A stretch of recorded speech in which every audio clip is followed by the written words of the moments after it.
La semaine dernière, un cambriolage s'est déroulé dans l'atelier Léopoldine à Pau. La boutique de création de mode est vide. Les 90 pièces ont été emportées. La couturière Véronique Bouche fait face, mais elle a seulement quelques semaines devant elle pour relancer la machine. Une véritable course contre la montre est donc lancée.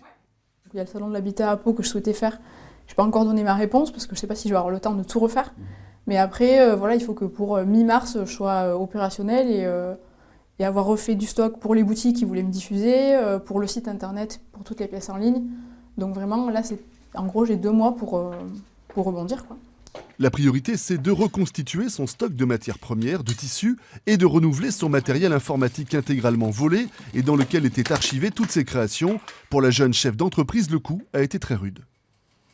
Se demander si on va continuer, si on va reprendre, parce que moi, je travaille seule, ça fait 2 ans que j'ai entrepris ça. Donc clairement, c'est 2 ans de travail réduits à néant, quoi. Il n'y a plus grand-chose qui reste, donc les clients peuvent venir me voir. Il y a des gens qui m'ont demandé comment ils pouvaient venir m'aider, tout ça. Donc ne serait-ce qu'être à l'atelier pour montrer que voilà, je ne me suis pas laissée abattre et on ne m'aura pas comme ça. Un appel aux dons a été lancé sur Internet sur la plateforme de financement participatif Litchi pour permettre à Véronique Bouche de poursuivre son activité.